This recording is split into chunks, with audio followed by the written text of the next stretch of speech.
నామములు శుభములు. అది కాదు, అది పక్కది.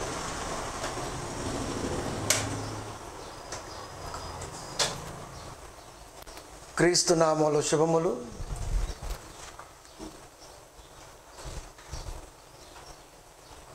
కూడి చేరి వచ్చిన దేవుని పిల్లకు వందనములు. ఆదివారము, పునరుద్ధాన దినము. ఈ రోజున మాట్లాడుతున్న అంశం బయోగ్రఫీ ఆఫ్ శిష్యాగ్రజ 10వ భాగాన్ని. బహుశా ఇక్కడితో ఆపేస్తాను. తర్వాత దేవుని కృప అయితే తర్వాత మళ్ళీ ఆలోచిద్దాం. వేరే కొత్త ఆలోచన, కొత్త టాపిక్లకు వెళ్దండి. ప్రియమైన దేవుని పిల్లారా, 10వ భాగంలో దేవుడు పేతురు గారి ద్వారా మనకు చెప్పాలి అనుకుంటున్నటువంటి సంగతిని చాలా జాగ్రత్తగా ఆలోచించవలసినటువంటి అవసరత చాలానే ఉంది. యేసుక్రీస్తు వారిని 70 మంది శిష్యులు వెంబడించినప్పుడు యేసుక్రీస్తు వారి మాటలో మింగుడు పడని సంగతులు ఉండటాన 12 మంది మాత్రమే మిగలటం, మిగతా వారు ఎప్పుడు రాకుండగా వెనుతిరిగి చూడకుండా వెళ్ళిపోవటం జరిగిందే. అంటే జనాలకి కావలసిన మాటలు చెబితేనే సంఘం. జనానికి కావలసిన మాటలు చెప్పవలసిన బాధ్యత సంఘంలో ఉన్నది. కానీ వాళ్ళు అనుకున్నది చెప్పాలి అని అనుకోవటం అన్నది మంచి పద్ధతి కాదు. ఎందుకంటే బైబిల్ సాక్షాత్తు పరమాత్ముడు రాయించుకున్న గ్రంథం. ఇది ఖచ్చితంగా చెప్పాలి. ఎప్పుడైతే ఇది మనం చెప్పటంలో తేడా జరిగిద్దో అప్పుడు ఎవడాత్మకు వాడే ఉత్తరవాది అంతే. ఇంకా దేవుడు చెప్పిన దాంట్లో మనం ఉండాలి, కానీ మనం అనుకున్న దాంట్లో దేవుడిని ఉంచాలి అనుకోవటం దౌర్భాగ్యపు లక్షణం. అది సంఘాల్లో బాగా ఇమిడిపోయింది. అందుకనే మీరు చూడండి, ఎక్కడ చూసినా సరే మిషనరీ జీవితంలో మిషనరీ జీవితాల్లో వాళ్ళు ఎలా మిషనరీ స్థాపించారు అన్న దాని గురించే మాట్లాడుతూ ఉంటారు.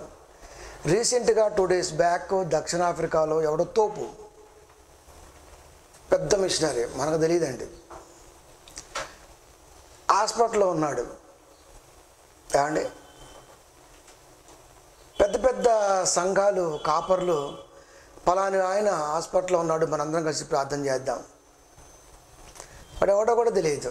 చెయ్యొద్దు అని చెప్పట్లే, ఇక్కడ చెయ్యాలి, ప్రార్థన చేయాలి. కానీ ప్రసంగాలలో కూడా ఆయన గురించి ప్రస్తావనిస్తే వ్యక్తి పూజ అవుతుంది, కానీ దేవుడు కోరుకున్నటువంటి మాట ప్రపంచానికి ఎప్పుడు బయటకు వస్తుంది? మనుషుల విశ్వాసంతో మనిషిని బలపరిచేటట్టయితే బైబిల్ కాడికి మనం ఎందుకు రావాలి? చాలా ఉపన్యాసాలు బయట జరుగుతూ ఉంటవి, దాన్ని ప్రేరణ తీసుకోవచ్చు, నిలుపుకోవచ్చు. ఇక్కడికి వచ్చిన తర్వాత ఇది ముందు పెట్టుకొని వాడెవడో మనకు ఐడెంటిఫికేషన్ లేకపోయినా వాడి గురించి ఈ రోజున ఒకదంపుడు ప్రసంగాలు జరుగుతున్నాయి. అంటే ఏమంత విశ్వాసాన్ని మూటగట్టుకుంటాం ఈ రోజున? మూటగట్టుకోగలిగాం కనుక వీళ్ళెవరూ అలా చేయలేవా? సందర్భం వచ్చినప్పుడు కూడా ఓ ఏలియా, ఓ మోషే ఇలా మాట్లాడారు, కానీ వాళ్ళ గురించి ప్రస్తావన ఎక్కడ తీసుకురావడానికి ప్రయత్నం చేయాలి వాళ్ళు బైబిల్లో. ఏదైనా సందర్భం వచ్చినప్పుడు ఒక లైన్ అట్టించి వెళ్ళిపోతున్నారు. అంత పెద్దగా బతికిన భక్తుల గురించి వెనక్కి తీసుకురావడానికే ఇన్ని పేరాలతో కూడిన ప్రసంగాలు బైబిల్లో కనబడినప్పుడు మరి నేటి కాలంలో ఎక్కడ చూసినా ఇవే ఎందుకు కనబడుతున్నవి అని పేతురు గారు అబ్జర్వేషన్ చేశారు. ఇది కాదు కదా. ఇది కాదు కదా. యేసుక్రీస్తు వారు అంటారు, శాస్త్రులలో ఇలాంటి విశ్వాసం నేను చూడలా. అయిపోయింది, అంతే. ఇంకది శాస్త్రుల నీతి కంటేను పరిసయ్యుల నీతి కంటేను మీ నీతి అధికంగా ఉండాలి అని చెప్పాడు. అంటే శాస్త్రంలో నీతి ఉండదు అని చెప్పాడు. కానీ ఒక ఆయన కనబడితే శాస్త్రాలలో ఇలాంటి నీతి పనుని చూడలేదన్నాడు. అంతే. ఇప్పుడు ఆయన గురించి ఇంకొక చోట ఎక్కడ ప్రస్తావించడం జరగలేదు. దీన్ని బట్టి ఆలోచిస్తే దేవుడు కోరుకున్న ప్రసంగాలు నేటి కాలంలో బోధలో కానీ బోధకుల్లో కానీ కానరాటలేదు అన్నది మాత్రం వాస్తవం. పైగా మేమందరం క్రైస్ట్ ఫాలోవర్స్. ఫాలో అవ్వటం అంటే పొలోమంటూ చర్చికి వెళ్ళిపోవటం కాదు. ఇది ఎలా అవుతుంది ఫాలో అండి? చర్చికి ఎందుకు వస్తామయ్యా అంటే తిరిగి మరలా సంఘానికి కూడుకునే ఈ మధ్య గ్యాప్లో ఇది మెమరబుల్గా ఉండిపోవాలని దేవుడు కోరుకున్నాడు. అది సుదీర్ఘంగా చేశాడు కొండ మీద ప్రసంగాన్ని. ఆ తర్వాత ఇంకెప్పుడు సుదీర్ఘంగా చేయట్లా. ఇక తర్వాత పబ్లిక్లకు వెళ్ళిపోతున్నాడు. అంటే సంఘములో సుదీర్ఘ ప్రయాణములో ప్రార్థన జరుగుతున్నప్పుడు ఎప్పుడైతే గ్యాప్ వస్తుందో ఈ గ్యాప్ పిలుపుని వాళ్ళు ఎందుకంత జాగ్రత్తగా జీవితాన్ని మలుచుకోగలిగారు, మనం ఎందుకు మలుచుకోలేకపోతున్నామని ఆలోచించి అన్వేషించి ప్రభువులో స్థిరంగా ఉండటానికి ఈ గంట ప్రసంగం ఉపయోగపడిద్దే తప్ప ఇది నిన్ను జీవితకాలం కాపాడిద్దని మాత్రం నేను చెప్పను. అది నువ్వు పరిపూర్ణంగా దీన్ని ఆస్వాదించుకుంటూ వెళ్తే వచ్చే వారం దాకా నిన్ను కాపాడుతుంది. అలా ప్రతి ప్రసంగం వారం వారం కాపాడుకుంటూ వస్తే జీవితంలో వారం ప్లస్ వారం ఈజ్ ఈక్వల్ టు లైఫ్ అవుతుంది. ఆ లైఫ్లో దేవుడి మాట స్థిరంగా పట్టుకోవటం వల్ల పరదేశీ రావడానికి అవకాశం ఉంటుంది తప్ప జీవితకాలం ఎవడిలో వాక్యం ఉంటుందంటే నేనేది నమ్మను. ఎందుకంటే ఇప్పటివరకు 900 ప్రసంగాలు చేశాం. ఒక ప్రసంగమైన పరిపూర్ణంగా మనసులో ఉంటుందా అంటే ఇంపాసిబుల్ అని మాత్రం ఖచ్చితంగా చెప్పగలం ప్రపంచానికి. ఎందుకంటే ఉండదు. కానీ ఖచ్చితంగా దేవుడి గురించిన ఆలోచన ఆవగింపు కాకుండా, అంటే కక్కే విధంగా కాకుండా చాలా క్షుణ్ణంగా ఆలోచించుకుంటూ వస్తే ఖచ్చితంగా బైబిల్ యొక్క ఉద్దేశం అన్నది మనస్ఫూర్తిగా మన మనసులో నిలబడుతుంది. అది అందుకనే యేసుక్రీస్తు వారు ఉన్నప్పుడు ఆలోచిస్తూ యేసుక్రీస్తు వారు వెళ్ళిపోయిన తర్వాత వెంటనే ఎంత బలం పొందుకున్నాడంటే అంత బలం పొందుకొని ఆ విశ్వాస జీవితం సాగింది. పైగా అడుగులో అడుగేస్తున్నాడు. అపోస్తుల కార్యములు 9వ అధ్యాయము 32 నుండి 35 వరకు. ఆ తరువాత పేతురు సకల ప్రదేశములో సంచారము చేయుచు ఇతర సమీప గ్రామాలకు వెళ్దాం రండి, ఇందు నిమిత్తమే కదా నేను వచ్చింది. సకల ప్రదేశములలో సంచారము చేయుచు లుద్దలో కాపురమున్న పరిశుద్ధుల యొద్దకు వచ్చెను. సకల ప్రదేశములు సంచారం చేస్తున్నాడు అంటే సువార్త కొరకు బాగా కష్టపడుతున్నాడు.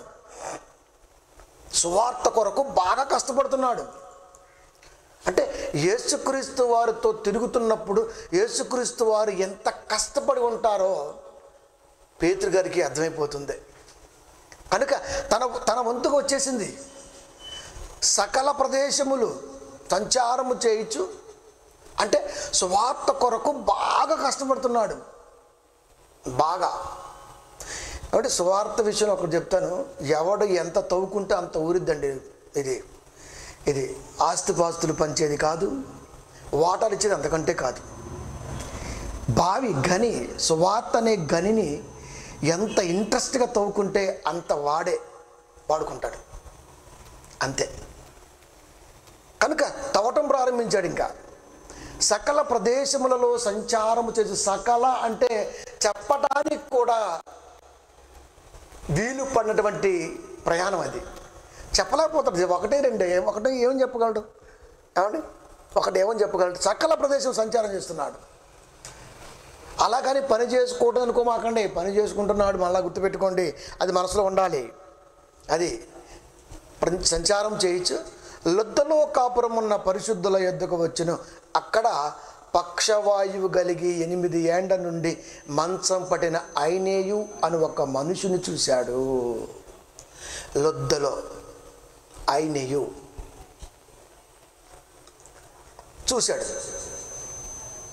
అంటే సకల ప్రదేశములో సంచారం చేస్తున్నాడు. లొద్దకు వచ్చేసాడు. లొద్దలో ఈయనకు ఎదురైన వెంటనే ఈయన మనసులో యేసుక్రీస్తు వారు ఎక్కడో ఇది చేశారన్న తలంపు వచ్చేసింది. ఆయన ఏం చేసి ఉంటాడు అక్కడ? ఆయన ఏం చేసి ఉంటాడు? పక్షవాయువు గలవాడు ఎదురుపడాడు. ఇప్పుడు ఏనేం చేయాలి? వెంటనే ఆ దగ్గరికి వెళ్ళి ఐనేయు, ఎలా తెలిసింది పేరు పేతురు గారికి? ఎలా తెలిసింది అంటే వీళ్ళకు ఉన్నటువంటి గొప్ప వరం ఏంటంటే, ఒక్కసారి ఒక ప్రాంతానికి వెళ్ళినప్పుడు ఆ ప్రాంతంలో విశ్వాస కుటుంబాలు కానివ్వండి, పరిశుద్ధుల కుటుంబాలు కానివ్వండి, వాళ్ళకి తారసపడ్డప్పుడు వాళ్ళ ఇంటి పేరుతో సహా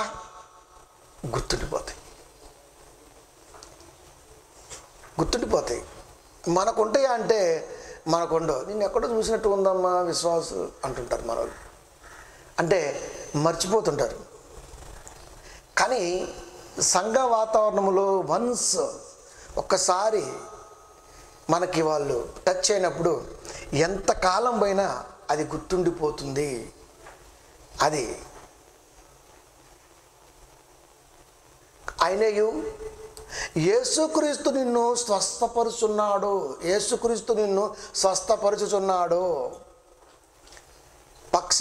పక్షవాయువు గలవానితో మాట్లాడుతున్నాడు. ఐనేయు, యేసుక్రీస్తు నిన్ను స్వస్థపరుచున్నాడు. ఫస్ట్ ప్రార్థన కదండి చేయాల్సింది. ఇక్కడ ఆలోచించాలి కదండి. ఫస్ట్ ప్రార్థన చేయాలి. ఏదైనా వచ్చినప్పుడు ఫస్ట్ ప్రార్థన చేయాలి. ఇట్రమ్మా ఫస్ట్ ప్రార్థన చేస్తా.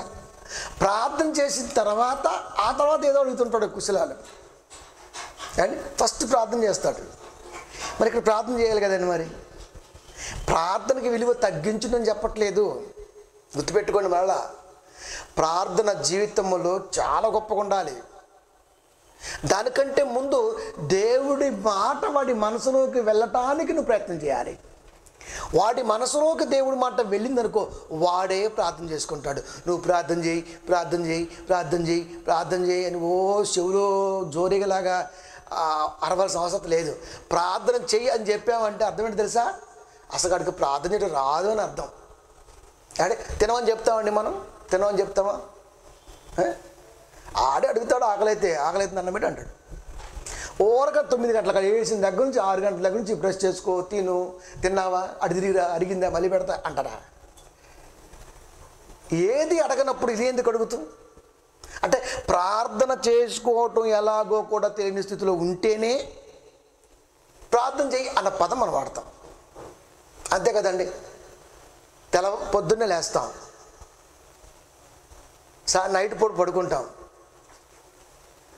చెప్పాలా? ప్రార్థన చేసుకొని చెప్పాలా? అంటే అది జీవితంలో ఒక భాగం అయిపోలేదా? బ్రష్ చేసుకొని ఎవరు చెప్పాలండి?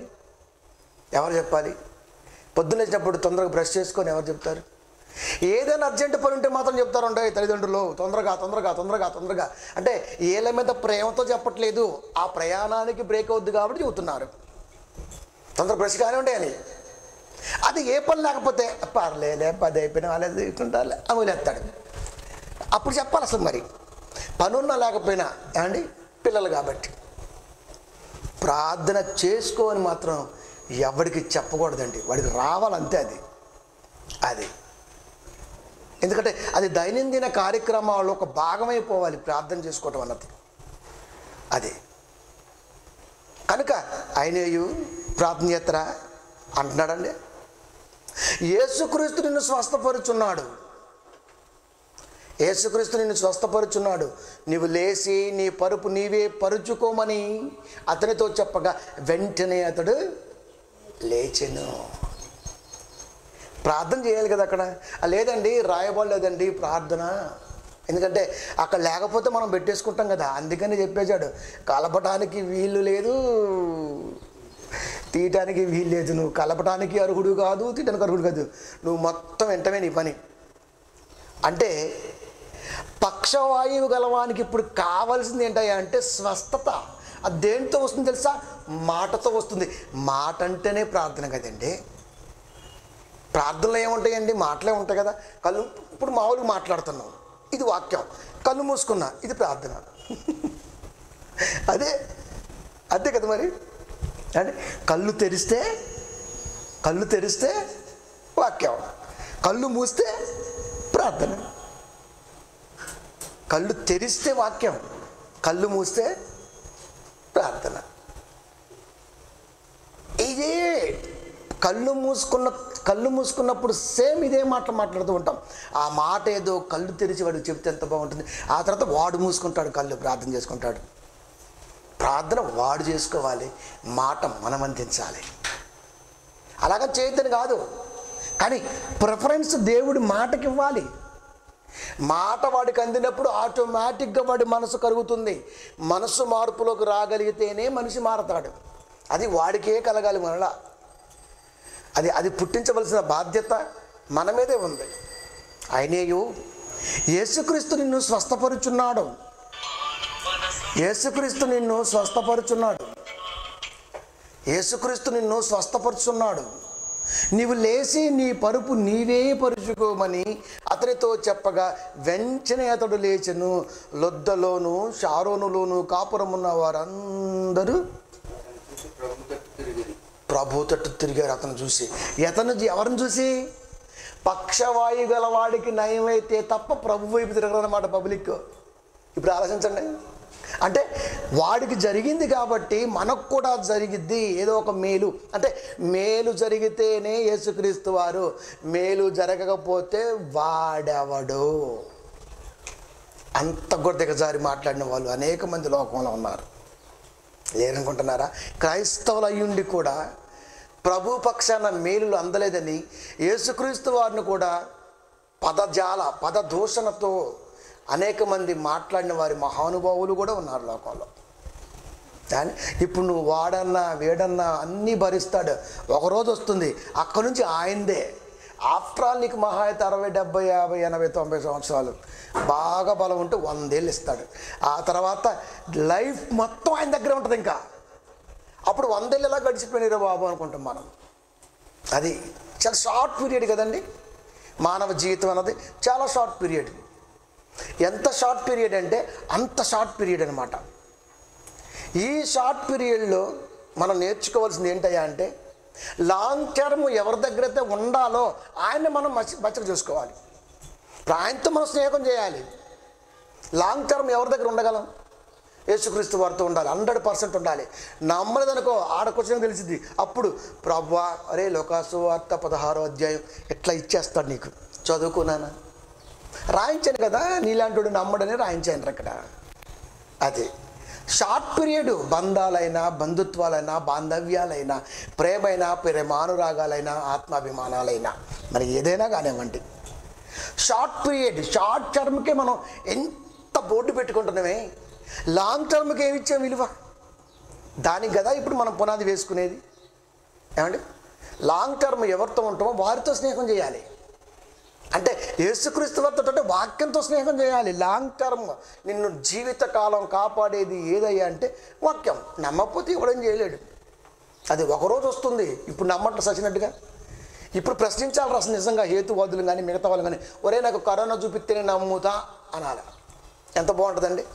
అని నమ్మకపోయినా గజగజలాడిపోతుంది యావత్ ప్రపంచం.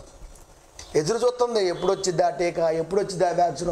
ఎంతైనా కొనుక్కుందాం. ఎందుకు? ప్యానం మీద తీపి. ఎంతకాలం ఉంటాం ఏంటి భూమి మీద? ఎంతకాలం ఉంటాం ఏంటి? కరోనా కాకపోతే మరొకటి వచ్చింది, మరొకటి వచ్చింది, మరొకటి వచ్చింది, వస్తూనే ఉంటాయి. ఆగో మరి దానికేం చేస్తాం? అంటే వచ్చేది ఎలాగో ఆగదు. అలాగని నీ ఆయుష్ ఏమైనా తరగకుండా ఉంటుందా అంటే day by day, second by second ఆయుష్ తరుగుతూనే ఉంటుంది. తరుగుతున్న ఆయుష్లో ప్రభు దగ్గరికి ఎంత దగ్గరగా ఉంటున్నావు, ఇది మనం నేర్చుకోవాలి. ఆయుష్ తరిగిపోవట్లా, ఎంత దగ్గరగా ఉంటున్నాం మనం ప్రభుతో, ఎంత దగ్గరగా ఉండగలుగుతున్నాం, అది పక్షవాయువు గలవాడు ఎప్పుడైతే లుద్దలో వాడికి స్వస్థత జరిగిందో షారోను లుద్ద ఆ ప్రాంతాలు మొత్తం ప్రభు వైపు తిరిగేశారు. అంటే స్వస్థత జరిగితేనే మానవాళి ప్రభు వైపు తిరిగిద్ది. అదే అండి. సరే, ఏదో ఒక రకం తిరగాలి, ముందు తిరగాలి వాడు, తర్వాత అది వేరే విషయం. సో లుద్ద ప్రాంతంలో వీడికి స్వస్థత జరిగింది కాబట్టి ప్రభు వైపు తిరిగారు. ఓకే, ఎలాగైతే తిరిగారు కదా, మంచిది. కాన్సెప్ట్ ఏదైనా కానివ్వండి, ప్రభు వైపు తిప్పాలి, ఇది వాళ్ళ యొక్క ఉద్దేశం. ప్రభువు వైపు వచ్చిన తర్వాత లోతుగా నేర్చుకోవడానికి అవకాశం ఉంటుంది, ఆ తర్వాత జాగ్రత్తగా ఉండడానికి కూడా అవకాశం ఉంటుంది. సో ప్రభు వైపు తిరిగేశారు. ఇప్పుడు ఈ కాన్సెప్ట్ దానికి ఎక్కడది? పక్షవాయు గలవాడు కనబడగానే అయినేయు యేసుక్రీస్తుని స్వస్థపరుచున్నాడు అంటే యేసుక్రీస్తు ఇంతకుముందు ఎక్కడో స్వస్థపరుచుండాలి. అది పేతురు గారు బాగా అబ్జర్వేషన్ చేసే ఉండాలి. అంతే కదండి. మరి గురువుగారులో అడుగులు అడిగేస్తున్నప్పుడు ఆయన ఏం చేసిండు? ప్రభువు తట్టు తిరిగిరి. యేసుక్రీస్తు వారు చేసినప్పుడు ప్రభువుని మహిమపరిచిరి. రెండు ఒకటే. అది ప్రభువుని మహిమపరిచారు ఒక సందర్భంలో, అది చూశాడు. ఇప్పుడు ప్రభువు తట్టు తిప్పాడు అంటే ఇక్కడ కూడా మహిమే జరుగుతుంది ప్రజల ద్వారా దేవునికి. అప్పటి వరకు ఎవడో చేయింది పేతురు గారు చేశారంటే ఆశ్చర్యంగా కదండి. మరి అది సకల ప్రదేశం సంచారం చేస్తున్నాడు. లొద్దలో కాపురం ఉన్నటువంటి విశ్వాసుల కాడికి వచ్చాడు. ఆ విశ్వాసుల కుటుంబంలో ఒకటి చూశాడు, అయినేయు అనేవాడిని బాగు చేశాడు. లొద్ద వస్త్రములు పలానా అయ్యగారు వచ్చారయ్యా, ప్రభు శిష్యుడు మంచిగా బాగు చేశారయ్యా అనగానే వెంటనే ప్రభు తట్టు తిరగడం జరిగింది. యేసుక్రీస్తు వారు కూడా చేశారు కదా. 2వ అధ్యాయము మార్కు సువార్త 11-12 వచనాలు. కపెర్నహూము ఇంటిలో వాక్యం, జనాలు గుంపులుగా ఉండటం, పక్షగాయి వాళ్ళ నలుగురు ఎత్తుకుని తీసుకురావటం, యేసుక్రీస్తు వారు లోపల ఉండటం, ఇంటి పైకప్పుని విప్పదీసి దించటం, అక్కడ పక్షవాయువు గలవాడిని కూడా బాగు చేయటం మనకు తెలుసు ఆ రెఫరెన్స్లో. అంటే అక్కడ యేసుక్రీస్తు వారు ఫస్ట్ అన్న మాట, ఫస్ట్ బాగు చేయకుండగా నీ పాపములు క్షమించబడ్డవి అని అన్నాడు. ఇప్పుడు పేతురు గారికి పాపాలు క్షమించే అది ఉందా? లేదు. ఏ బోధకుడికి కూడా పాపాలు క్షమించే వరాలు లేవు, గుర్తుపెట్టుకోండి. రోగాలు స్వస్థత అంటే యేసుక్రీస్తు వారి నామములో ఖచ్చితంగా జరుగుతాయి. అది మాత్రం కంటిన్యూడ్గా జరుగుతాయి. స్వస్థత మనిషికి జరుగుతుంది. అలాగని నువ్వు ప్రార్థిస్తే జరగదు, దేవుడికి అనుకూలమైతే జరిగింది. అది యేసుక్రీస్తు వారి నామాన స్వస్థత జరిగిందంటే ఆ క్రెడిట్ అన్నది దేవుడికి దక్కాలి, యేసుక్రీస్తు వారికి దక్కాలి. అంత విశ్వాసంతో మనం ముందు చేశాం కాబట్టి అది దక్కింది. ఇప్పుడు వారు ఆలోచించాలి. అది మొన్న రాత్రి చెప్పాను మీకు. కనుక ఎక్కువ కాన్ఫిడెంట్ అన్నది యేసుక్రీస్తు వారు ఎంత గొప్ప ఆయన కాకపోతే ఆయన పేరు చెబితే నాకు రోగం తగ్గింది, ఆయన పేరు చెబితే నాకు రోగం తగ్గింది అని. కనపడిన దెయ్యము పోతుంది, కనపడిన రోగము పోతుంది, కనపడింది ఏదైనా పోద్ది, కరోనా కూడా పోద్ది. కానీ ఎందుకు పోవట్లేదయ్యా అంటే ఎవడి ప్రార్థనలో ప్రభుకి అంత విశ్వాసత కనపడలా. అదండి. రోగాలు పోగొడుతున్నాడు, గొప్పగా చెప్పుకుంటున్నాడు. మరి ఇదెందుకు పోగొట్టట్లా? గొప్పగా ఇంకా గొప్పగా చెప్పుకోవచ్చు కదండి. ఇదెందుకు పోగొట్టట్లా? అసాధ్యమైపోయింది. అది నువ్వు పోగొడితే పోదు, ఆయన పోగొట్టుకుంటే పోద్ది, ఆయనకు అనిపిస్తే పోద్ది అది. కనుక ప్రియమైన దేవుని పిల్లరా, ఆ కపెర్నహూము ప్రాంతములో పక్షవాయువు గలవాడిని ఎలాగైతే యేసుక్రీస్తు వారు స్వస్థపరిచాడో చూస్తున్నాడు కదా పేతురు గారు, చూస్తున్నాడు. అదే రిపీట్ చేశాడు ఇక్కడ.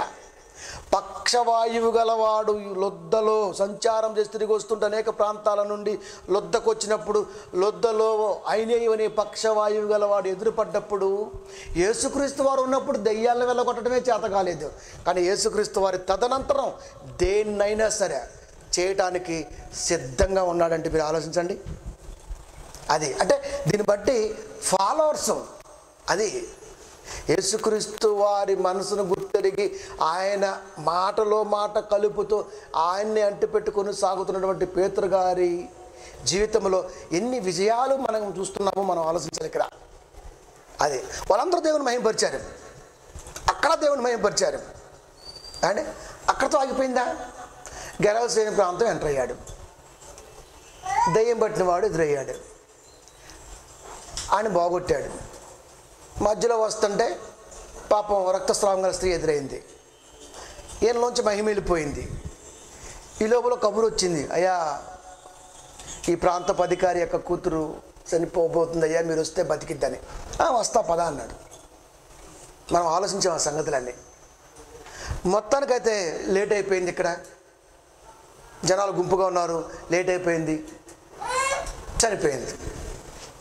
చనిపోయినప్పుడు తొందరగా వస్తే బతికేది నీ వల్ల అవుతుందా అని చెప్పేసి వీళ్ళు నానా రకాలుగా, బతికున్న వాళ్ళకి రోగం వస్తే బాగు చేయగలవని సచ్చిలోనే ఎలా లేపుతావయ్యా అని చెప్పేసి అపహాసించినప్పుడు శిష్యుల్ని తల్లిదండ్రులను తీసుకొని లోపలికి వెళ్ళాడు.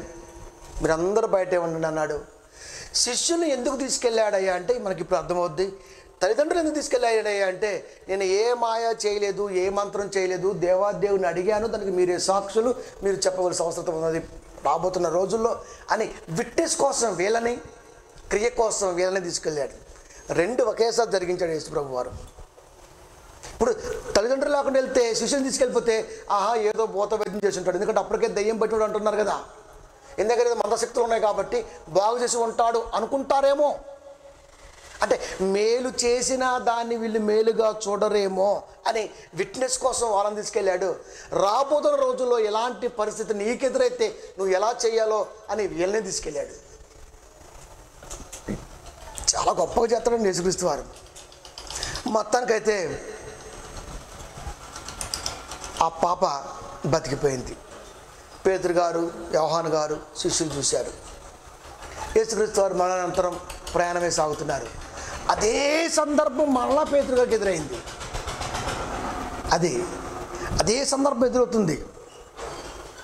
మనం కూడా ఒక ప్రసంగం వింటాం, ఒక ప్రసంగం విన్న తర్వాత ఆ ప్రసంగంలో దేవుడి కొరకు ఏదో చేయాలన్న బిట్ కానీ లైన్ కానీ సారం కానీ వచ్చినప్పుడు ఆ ఎగ్జైట్మెంట్లో మనసులో అనుకుంటూ ఉంటాం సహజంగా, మనం కూడా ఖచ్చితంగా ఇలా చేయాలని. తర్వాత ఒక 1 hour అవ్వచ్చు, 2 hours అవ్వచ్చు, 1 week అవ్వచ్చు, తర్వాత ఆటోమేటిక్గా అది మనలోంచి వెళ్ళిపోవడం జరుగుతుంటుంది. కానీ వారికి అలా లేదు. అందుకే వాళ్ళు ఎక్కడ మనం ఎక్కడలే, కానీ వారికి అలా లేదు. ఏమైతే చూశారో అవన్నీ రిపీట్ అవుతాయి. రిపీట్ అవుతాయి. నేటి కాలంలో గురువుగారి దగ్గర పాఠాలు నేర్చుకొని టీటీసీ రాసి బీఈడీకి ఎంట్రన్స్ ఇచ్చి పాస్ అయ్యి వాడు మళ్ళీ టీచర్గా వచ్చినప్పుడు వాడికి ఒక్కసారి అనిపిస్తూ ఉంటుంది, నేను ఎంత కష్టపడితే ఈ పొజిషన్కి వచ్చానా అని. అంత ఈజీగా రాదు కదండి టీచర్ పోస్టు, అంత ఈజీగా ఎవరు కూడా. మళ్ళీ ఎక్కడి నుంచి ప్రారంభం అవుతుందో తెలుసా? మరలా 3వ తరగతి నుంచే. వాడు బీఈడీ చేసినా వాడి పక్కన ఎన్నెన్ని సర్టిఫికేట్, ఎన్నెన్ని రికగ్నైజ్డ్ బిరుదులు ఉన్నా ఆడికి మళ్ళీ పోస్టింగ్ 3కో 5కో వేస్తారు తప్ప నువ్వు బీఈడీ కాబట్టి 10th క్లాస్కి వెళ్ళని చెప్పరు గవర్నమెంట్ వారు. ఎందుకంటే అక్కడి నుంచే రావాలి. ఆ తర్వాత 1 పోస్టు 1 పెరుగుతుంటుంది, 1 పెరుగుతుంది, చివరికి హెచ్ఎం అవుతాడు, లేకపోతే ఇంకా ఏదైనా అవుతుంటాడు. సో ఎంత చదివినా అక్కడి నుంచే ప్రారంభం అవుద్ది. వీళ్ళు ఎంత నేర్చుకున్నా ఇక్కడి నుంచే ప్రారంభిస్తున్నారు. ఫస్ట్ సంచారం చేయాలి అంటే తిరగటానికి ఓపిక కావాలి. సువార్త పనిలో ఓపిక. అందుకే సకల ప్రదేశములు సంచారము చేయొచ్చు. ఓపిక చాలా ఇంపార్టెంట్ సువార్తకి. అది ఓపిక ఎంత ఇంపార్టెంట్ అంటే అంత ఇంపార్టెంట్. ఆ తర్వాత వాక్యం, నేర్చుకున్న వాక్యాన్ని చెప్పటం. ఇలాంటి ఎదురైనప్పుడు చేయలేదనుకోండి, జరగలేదనుకోండి, వాళ్ళ వాక్యం వెనక్కి వెళ్ళిపోతుంది. కాబట్టి ఓర్పు ఉండాలి, ఓపిక ఉండాలి, వాక్యం చెప్పగలిగే నేర్పు ఉండాలి. ఇలాంటివి ఎదురైతే చేయగలిగే స్తోమత ఉండాలి. ఈ 3 సువార్థికుడికి మోస్ట్ ఇంపార్టెంట్. రెస్ట్ లేకుండా తిరిగే మనసు ఉండాలి వాడికి. ఫస్ట్ వాక్యాన్ని అద్భుతంగా ఎక్స్ప్లెనేషన్ ఇచ్చే అది ఉండాలి. తర్వాత ఏదైనా ఎదురైతే, ఇలాంటి ఎదురైతే ఖచ్చితంగా యేసుక్రీస్తు వారి నామములో స్వస్థత అనుగ్రహించడానికి కూడా వాడికి కృప ఉండాలి. ఈ మూడు కలిసి సమాపాలనలో ఎవడైతే ముందుకెళ్తాడో ఆడే సువార్థికుడు. కనుక ప్రియమైన దేవుని పిల్లరా, ఎదురైపోయింది. సంచారం చేస్తున్నాడు, బాగానే ఉంది. పక్షవాయువు గలవాడు, ఓకే, ఈ రెండు బాగానే ఉన్నాయి. ఇప్పుడు తిరిగి మరలా ఏ గెరాసీన ప్రాంతంలో అయితే యాయిరు కుమార్తె చనిపోయినప్పుడు యేసుక్రీస్తు వారు బ్రతికించారో సేమ్ టు సేమ్ మరణం ఎదురైపోయింది. మరలా ఎదురైపోయింది. ఇది చాలా క్లిష్ట పరిస్థితి. సచ్చినోడిని అంటే ప్రార్థన చేస్తాం, అంతవరకు అయితే భరోసిస్తాం, కానీ చనిపోయిన వారిని మనం ఎలా లేపుతాం? అందుకే చెప్పిన, మనకి చనిపోయిన వారిని లేపటం కానీ, బతికున్నప్పుడు పాపాలు తీసామని చెప్పటం కానీ ఏ బోధకుడికి కూడా వల్లపడద్దు. చనిపోయిన వాడిని ఎవరు లేపుతాడు మీరు చెప్పండి? అసలు చనిపోయిన వాడి యొక్క మరణం ఎవరి చేతిలో ఉంటుంది? వాడి యొక్క జీవ మరణములు ఎవరి చేతిలో ఉన్నవి అంటే దేవాది దేవుడి చేతిలో ఉన్నవి. వాడి మరణం, వాడి బ్రతుకు దేవుడి చేతిలో ఉన్నవి. వీడు ఎలా బతికిస్తాడండి? రోగం పోగొట్టడం నీకు హక్కు ఇచ్చాడు, అలాగని పాపం తీస్తానని మాత్రం నువ్వు చెప్పకు. అంటే పాపాలు తీయలేవు, శవాన్ని బతికించను లేవు. ఈ రెండు నీ వల్ల కావు. అది ఇప్పుడు నీ వల్ల కావేవి. కానీ యేసుక్రీస్తు వారి శిష్యుడు కాబట్టి, యేసుక్రీస్తు వారితో ప్రయాణంలో ఉన్నాడు కాబట్టి, క్రైస్తవ్యం అప్పుడప్పుడే విస్తరణకి నోచుకుంటుంది కాబట్టి, ఇప్పుడు ఈ సందర్భంలో ఈ చనిపోయినటువంటి శవం లేవకపోతే మరలా క్రైస్తవ్యం వెనక్కి వెళ్ళిపోతుంది. కనుక పేతురు గారికి బహు సవాల్ ఎదురైంది. ఆయన ఎక్కడ టెన్షన్ పడలేదండి. అలాగని ఇప్పుడు మనకు చెప్పలే దేవుడు, సరిపోయిన వారిని మీరు లేపండి, వాళ్ళ పాపాలు పోగొట్టండి అని. ఏం లేదు, వాక్యం చెప్పు అంతే. పాపం తీసేది నేను, చనిపోయిన వాడిని బతికించేది కూడా నేనే. ఈ రెండు నీకు లేవు బోధక అని చెప్పేశాడు. కనుక నేటి కాలంలో మాత్రం చనిపోయిన వాడిని లేపుతున్నారు, పాపాలు కూడా తీసేస్తున్నారు. మరి ఇది ఎక్కడ విచిత్రమో కూడా మనకు తెలియదు. ఎక్కడివి ఎదురైపోయింది అంతే. టెన్షన్ వల్ల చాలా జాగ్రత్తగా డీల్ చేశాడు. అపోస్తల కార్యములు 9వ అధ్యాయము 36 నుండి 42 వరకు. మరియు యుప్పేలో తబితా అని ఒక శిష్యురాలు ఉండెను. శిష్యురాలు అంటే క్రైస్తవరాలు, గుర్తుపెట్టుకోండి, శిష్యురాలు. అది దోర్కా అని పేరు. ఆమె సత్క్రియలను ధర్మకార్యములను అంటే ఈ దోర్కా అలియాస్ తబితా టైలర్ అండి. పాపం టైలరు, బట్టలు కుడుతుంటుంది. అమ్మ బట్టలు కుట్టినప్పుడు డబ్బులు పర్లేదమ్మా, పెద్దమ్మ తర్వాత దిగలేపు ఉంటే లేకపోతే లేదు. సత్కార్యాలు చేస్తుంది, ధర్మకార్యాలు కూడా చేస్తుంది. అది సత్కార్యం, ధర్మకార్యం అంటే మంచిని కోరుకుంటుంది, సహాయాన్ని అందిస్తుంది. స్త్రీ అంటే పురుషుడు చేయటం చాలా ఈజీ అండి. ఎందుకంటే పురుషులు ఆటోమేటిక్గా సంపాదిస్తారు కాబట్టి దాన ధర్మాలు చేస్తుంటారు. అది ఇటలే పటాలము ఉన్న పటాలములో మనకు కనపడతాడు అండి. కనుక ప్రియమైన దేవుని పిల్లరా, పురుషులకే, కానీ ఇక్కడ స్త్రీ గురించి మాట్లాడతాడు. అంటే స్త్రీలో ఏం చూడాలనుకుంటున్నాడయ్యా దేవుడు అంటే, ఏం చూశాడయ్యా అంటే సత్కార్యాలు చూశాడు. సత్కార్యాలు అంటే మేలు కోరే మనసును చూశాడు. అది సత్కార్యాలు. అది సత్ అనగా వాక్యం అంటే సువార్తని అందిస్తుంది. అంటే దేవుడి మాట చెప్పి మనుషుల మనసుకి మంచిని అందిస్తుంది. సత్కార్యాలు. టైలరింగ్ చేసుకుంటూ కూడా సువార్త ప్రకటిస్తుంది ఆమె అండి. టైలరింగ్ చేస్తుంది, సువార్త ప్రకటిస్తుంది. అంటే బట్టలు కుడుతూ, అంగీలు కుడుతూ వాక్యం చెబుతుంది. వాక్యం చెప్పుకుంటూ కుడుతుంది. మనమైతే ఎఫ్ఎం పెట్టుకొని కుడతాం. మనమైతే ఎందుకు ఆడక్కడ దమ్ అంటే కానీ మనకి ఇక్కడ మిషన్ గడగడ దొక్కలేము. మనం డ్రైవింగ్ ఎప్పుడు కూడా అంతే కదండి, మంచి పాటలు పెట్టుకుంటాం. ఇంకా ఎందుకు తెలియకూడదు టైం అది. కనుక మిషన్ కుట్టుకుంటూ ఆమె దగ్గరకు వచ్చే వాళ్ళకి వాక్యం కూడా ప్రకటిస్తుంది. పైగా ధర్మ కార్యాలు అంటే ఈవెన్ దగ్గర టైలరింగ్ చేసింది కాబట్టి కాస్త కూస్త రూపాయి ఉంటుంది కాబట్టి, అమ్మా ఇలా ఉందమ్మా అంటే పర్లేదమ్మా. రెండూ కనపడుతున్నాయి ఆమెలో. స్త్రీ బహుగా చేసి ఉండెను అంటే బహు అంటే అబ్బో ఇంకా చెప్పలేం. ఆ దినమున ఏ దినాన ఆ పీరియడ్లో సకల ప్రదేశములో సువార్త ప్రకటిస్తూ లొద్దాకి షాలోనికి వచ్చినప్పుడు ఏదైతే జరిగిందో అదే సందర్భం. అదే ఆ టైంలోనే ఒకరోజు అటవచ్చు ఇటవచ్చు, సేమ్ అదే టైంలో ఆ దినమున ఆమె కాయలా పడి చనిపోగా అంటే రోగబారిన పడింది, చనిపోయింది. రోగబారిన పడింది అంటే సత్క్రియలు ధర్మకార్యాలు చేసినంత మాత్రాన రోగబారిన పడరా అంటే పడతారు. శరీరం అన్నది రోగానికి బానిస. అది నువ్వెంత పెద్ద వాక్యం చెప్పినా రోగానికి అవుతుంది. అది డిసీజ్ వెళ్ళిపోతుంది అంతే. ఎందుకంటే కొద్ది కాలం పోయిన తర్వాత ఆటోమేటిక్గా నరాలు ప్రతిదీ కూడా పట్టుత్వాన్ని కోల్పోతాయి. అది అన్ని బలంగా ఉన్నప్పుడు మాత్రం మేసాల మీద వేస్తాడు. ఏమో తగ్గిపోయి అనుకోండి ఇప్పుడు మోకాళ్ళు ఉంచుతాడు. ఇక అదనమాట. కనుక ఇప్పుడు మన దేవుని బలంగా ఉన్నప్పుడే బలవంతుడైన దేవునితో స్నేహం చేయాలి.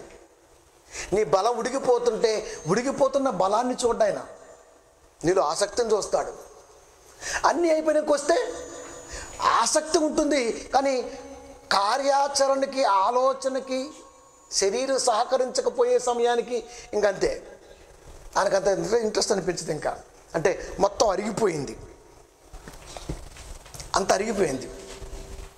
కనుక ప్రియమైన దేవుని పిల్లరా అంటే బలం అంటే ఆమె బలంగా ఉన్నప్పుడే బలవంతులుగా ఉన్నప్పుడే సత్క్రియల్లో ధర్మకార్యాల్లో బహుగా చేస్తుంది.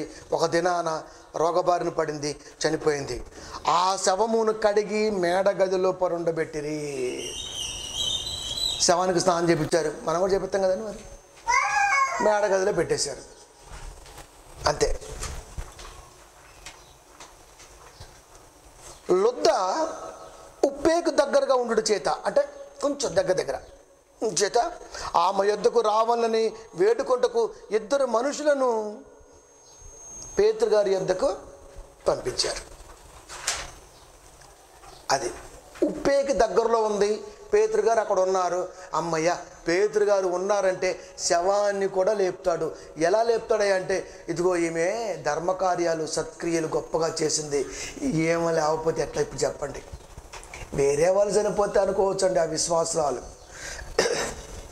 కానీ ధర్మకార్యాలు దేవుళ్ళో ఉన్నది కదా. దేవుడి పిల్లకి ఎన్నో సహాయాలు చేసింది కదా. దేవుడు బతికించడా ఏమండి? ఒక నమ్మకం చూడండి వాళ్ళకి. దేవుళ్ళో ఉన్నాం, మేము దేవుళ్ళో ఉంటున్నాం.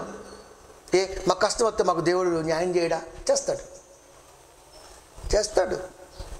ఆయన ఉన్నదే అందుకు. న్యాయం చేసిన తర్వాత సత్క్రియలు కానీ ధర్మకార్యాలు కానీ ఆసక్తి కానీ క్షీణించకూడదు. ఒడ్డు దాడినాక తెప్పదాగలేసే టైపులో ఉండకూడదు అంటున్నాడు దేవుడు. అది మన అవసరం ఎంతవరకు అయ్యా అంటే ఒడ్డు దాటే అంతవరకే. ఒడ్డు దాటినాక దాన్ని పట్టించుకోము, ఎవరిని పట్టించుకోము. ఒడ్డు చేరామా లేదా, పని ముగించుకొని మరలా ఇటే రావాలి సార్. మరి అప్పుడేంటి పరిస్థితి? అప్పుడు ఎదురు చూడాలి కదా. అందుకనే వాళ్ళకు ఒక నమ్మకం. శవాన్ని శుభ్రంగా అడిగి పేతురు గారు పక్కనే ఉన్నారయ్యా.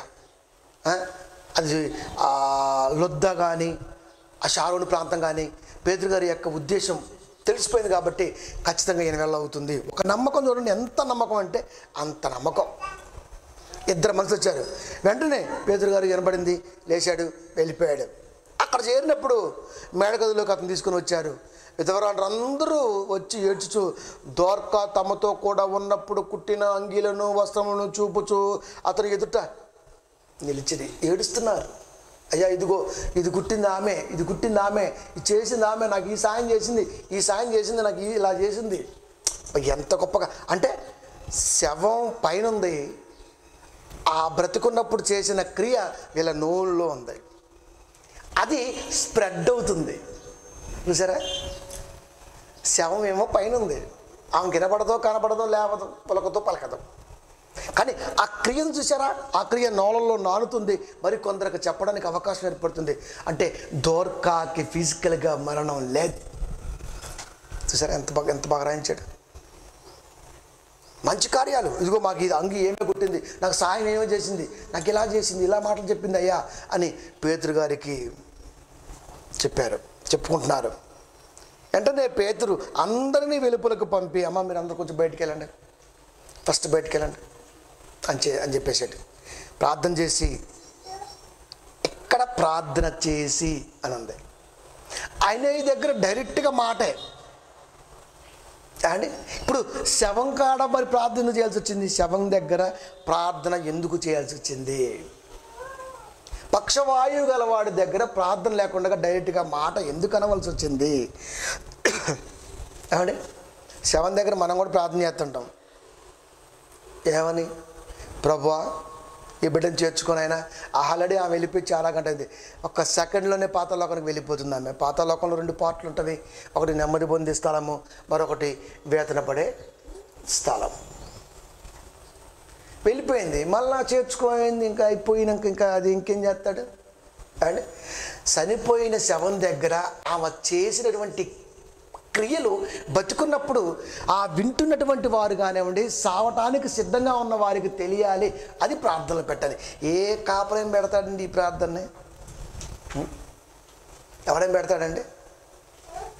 చర్చి మానేది కదయ్యా, పాట పాడని ఉండలేదు కదయ్యా, అంత ఫాస్ట్గా వచ్చేది అని ప్రభుకి ప్రార్థన ద్వారా చెప్పటాన ఈ చుట్టూ ఉన్న వారికి కూడా ఏమర్థమైందయ్యా అంటే, ఓహో ప్రార్థనలో గొప్పగా ఉన్నది అంటే ఖచ్చితంగా ఈమె ప్రభు దగ్గర ఉంటుంది.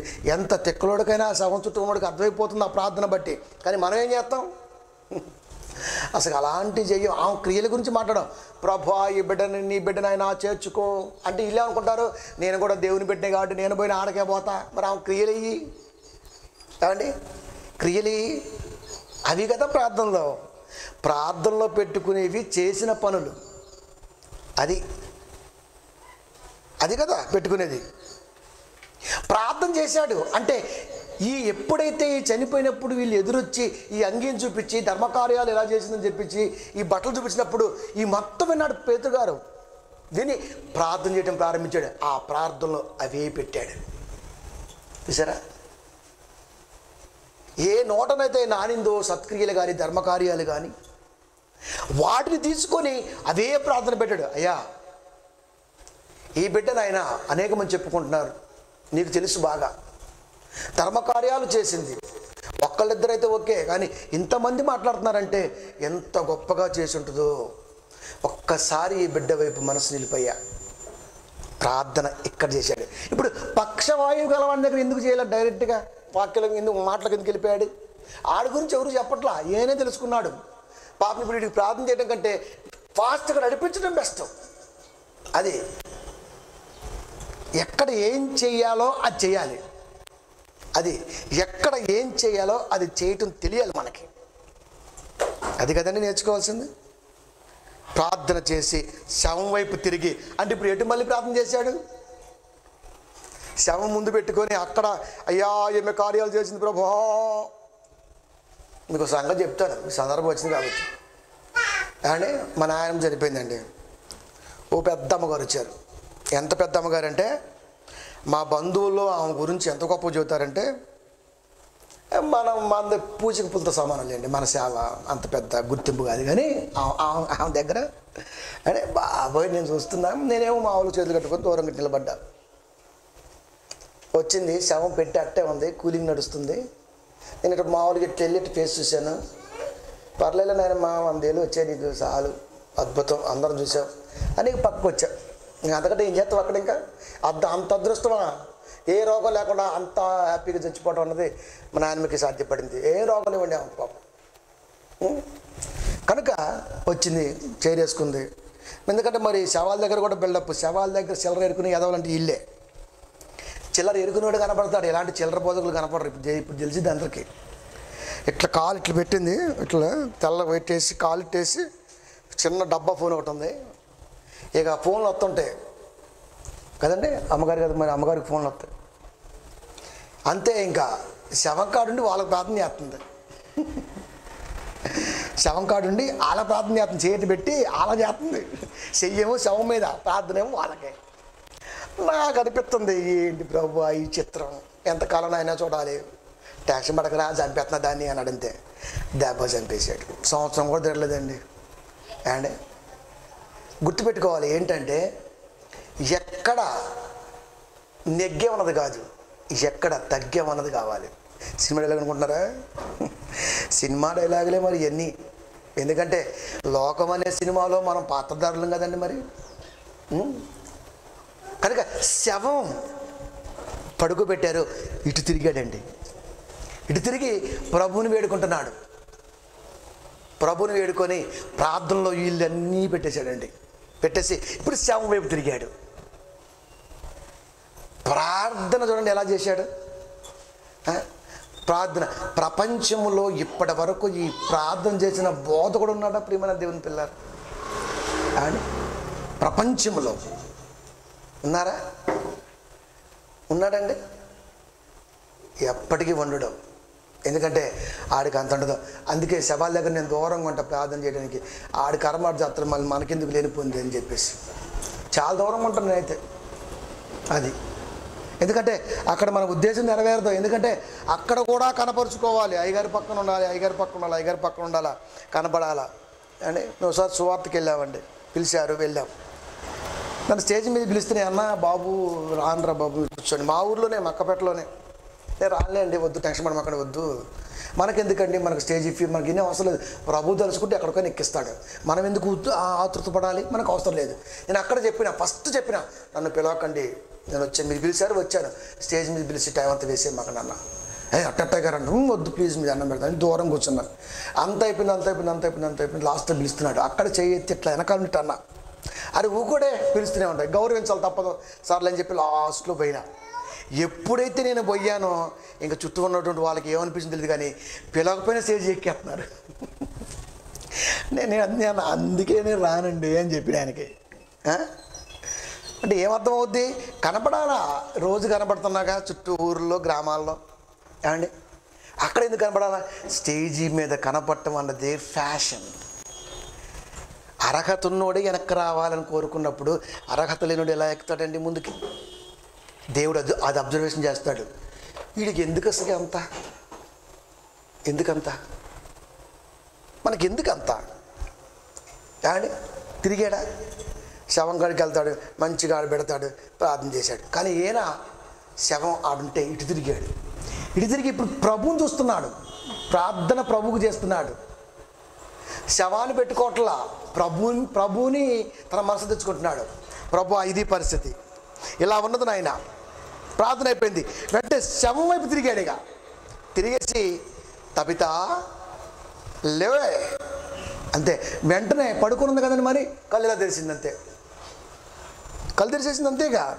పేతురు చూసింది, లేచి కూర్చుంది. కళ్ళు తెరిచింది, పేతురు చూసింది, లేచి కూర్చుంది. ప్రార్థన ఎటు చేశాడు? ప్రార్థన ప్రభువుకు చేశాడు, ప్రభువు ఆలకించాడు. ఆయనకు అర్థమైపోయింది. వెంటనే తబితా లేమ్మా అన్నాడు. లేచింది, పేతురుని చూసింది, కూర్చుంది. వెంటనే ఆమెకి చేయిచ్చాడు. చేయించి లేవనెత్తి, చేయించి లేపేశాడు. లేవనెత్తి పరిశుద్ధులను విధవరాండ్రులను పిలిచి అదే ఇప్పుడు ఎందుకు వాళ్ళని ముందు పిలవలేదు? యేసుక్రీస్తు వారంటే తల్లిదండ్రులు తీసుకెళ్ళారు, ఇప్పుడు ఒక బంధువులు లేరా? తీసుకెళ్ళాలి కదా, మరి తీసుకెళ్ళాలి కదా, ఎందుకు తీసుకెళ్ళా? అంటే యేసుక్రీస్తు వారు ఆ గెరాసేను ప్రాంతంలో ఆ యొక్క యాయిరు కుమార్తె విషయంలో శిష్యుని తీసుకెళ్ళాడు, తల్లిదండ్రులను తీసుకెళ్ళాడు. ఇక్కడ ఎవరిని తీసుకెళ్ళా, ఆయనే వెళ్ళాడు. వెళ్ళేసి ప్రార్థన చేశాడు, లేచింది, ఇప్పుడు పిలుస్తున్నాడు. అంటే మరి ఎవరినో ఒక తీసుకెళ్ళాలి కదండి. మరి యేసుక్రీస్తు వారు అడుగులు అడుగేసినప్పుడు మనం అంటుంటాం కదండి, ఇప్పుడు అడుగులు అడిగేటంటే మరి యేసుక్రీస్తు వారు చేసినట్టుగా చేయాలి కదండి. మరి ఎక్కడ ఎందుకు తీసుకెళ్ళలేదు? ఆమెకు బంధువులు లేరా, చుట్టాలు లేరా, పోనీ ఆ ఊరు పెద్దలు లేరా, పోనీ ఇదిగో పొందుకున్నారు కదా వీళ్ళు లేరా, ఎందుకు తీసుకెళ్ళా? ఇప్పుడు మనం ఆలోచించాలి, ఎందుకు తీసుకెళ్ళలేదు? కానీ పేతురు గారు ధర్మకార్యాలు పొందుకున్న వారిని కానివ్వండి, బంధువులు కానివ్వండి, ఆ ఊరు పెద్దలు కానివ్వండి, చుట్టాలు లేకుండా ఉంటారా? అమ్మనాన్న లేకుండా ఉంటారా? మన అన్నదమ్ములు లేకుండా ఉంటారా? ఎవరిని కూడా తీసుకెళ్ళకోకుండా వెళ్ళిపోయాడు. మీరు అందరూ బయట ఉందని చెప్పేశాడు. మెడగదిలో తీసుకెళ్ళారు, అందరూ బయటకు వెళ్ళమన్నారు. వీళ్ళందరూ బయట ఉన్నారు, ఆ లోపల ఉన్నాడు. ఎందుకు తీసుకెళ్ళా అండి? తీసుకెళ్ళాలి కదండి. మరి తీసుకెళ్తేనే ఫాలో అయినట్టు ఉండోయ్, లేకపోతే కానట్టు ఇక్కడ మైనస్ కనపడుతుంది. మరి ఎందుకు తీసుకెళ్ళేదంటే, సహజంగా లోకం ఏం చేసిందంటే, ప్రార్థన చేసేటప్పుడు కూడా ఇట్లా శవం ముందు పెట్టుకునే ప్రార్థన చేయాలి. ఇది ఆనవాయితీ. ప్రార్థన అంటే అదే. ఇప్పుడు వెనక్కి తిరిగి ప్రార్థన చేస్తున్నాడు. ఆహా, వెనక్కి తిరిగి ప్రార్థన చేయటం ఏంది అయ్యగారు? శవం ఏడుంటే అని అడి తిరగటం ఏంది? ఎన్నో అనుకుంటారు.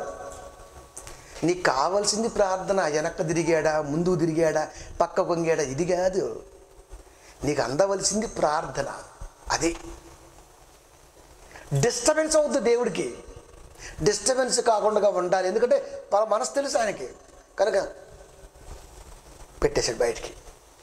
వెనక్కి తిరిగి ప్రార్థన చేసి ముందు తిరిగి శవాన్ని లేపాడు. ఇప్పుడు పిలిచాడు పెదవరాండ్రని, పరిశుద్ధుని, రాండమ్మా, ఇదిగో మీ తబిత, అప్పగించాడు.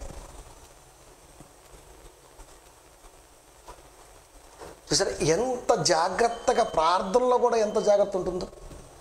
అంటే చేస్తున్నప్పుడు అది అందాలి అంటే పరిపూర్ణమైన మనసుతో ఆయన ఒక్కడే చేయాలి. అది లేకపోతే చేస్తుంటే మనసు కూడా అనుకోవచ్చు కదా, ఏంటి అయ్యగారు అడిగి చేస్తున్నారు ప్రార్థన, కథం అయిపోయా, ఇంక డిస్టర్బెన్స్ అయిపోతుంది ప్రార్థనకి. ఇంకెక్కడ చేరిద్ది నీకు? ఇంక నీకు అందదు, ఇంకా బొక్కే. ఇప్పుడు లేవాలి అక్కడ, ఉపయోగపడే బిడ్డ కాబట్టి. అది కనుక ప్రియమైన దేవుని పిల్లరా, ఇది ఉప్పేందంతటా తెలిసినప్పుడు అనేకులు ప్రభువునందు విశ్వాసముంచిరి. అనేకులు ప్రభువునందు విశ్వాసముంచిరి.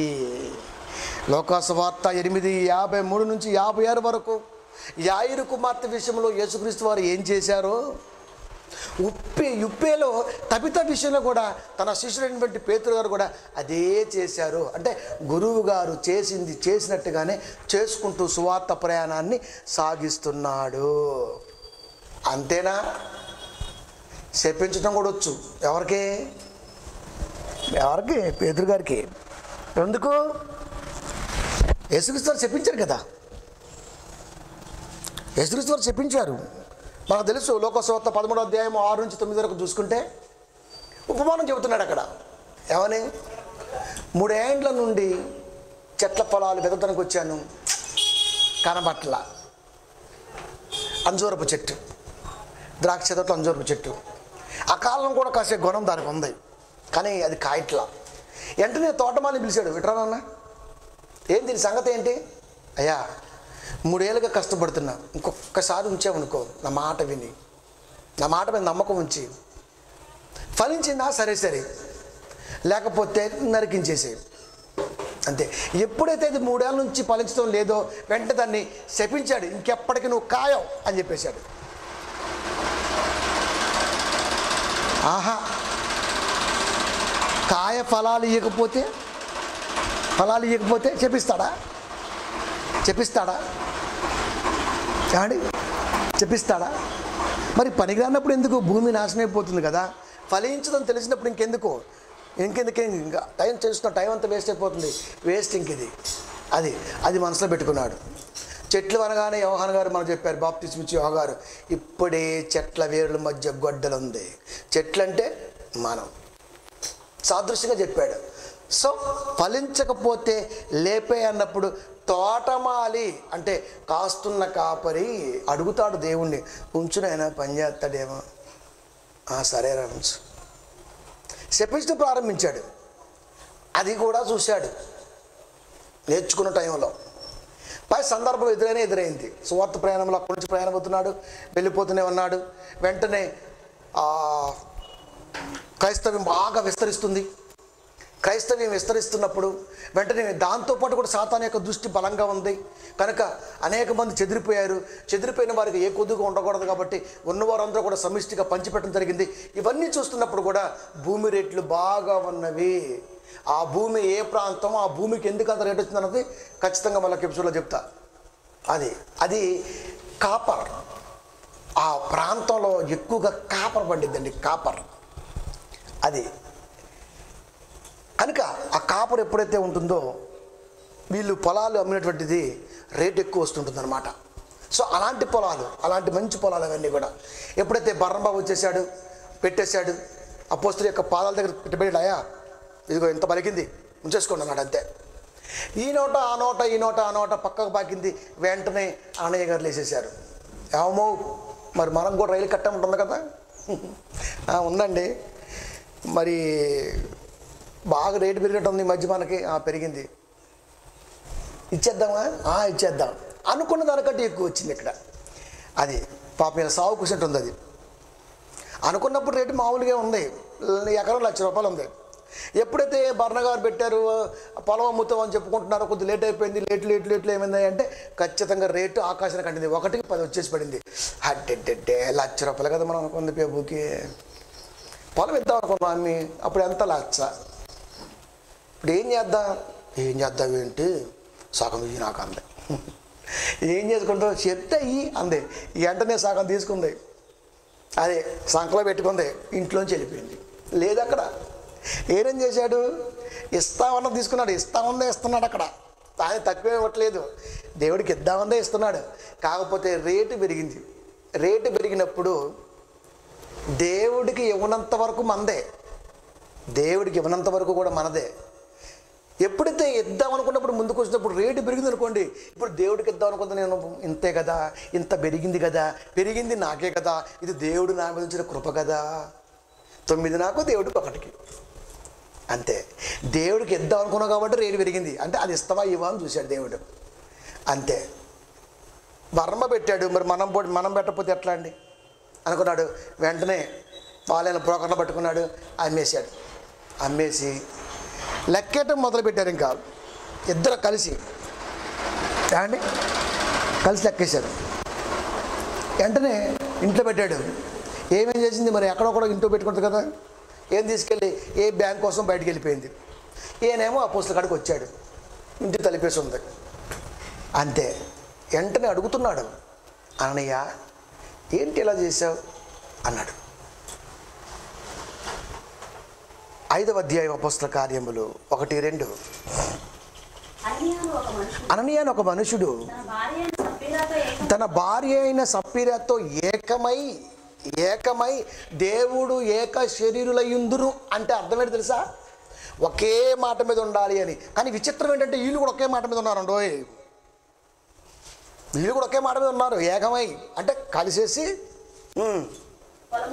పొలం అమ్మేశాడు. ఏకమై అంటే పొలం అమ్మటం కూడా ఇద్దరు కలిసి వెళ్ళారు, పొలం అమ్మేశారు. భార్యకు తెలిసే, ఎరుకనే అంటే తెలిసే,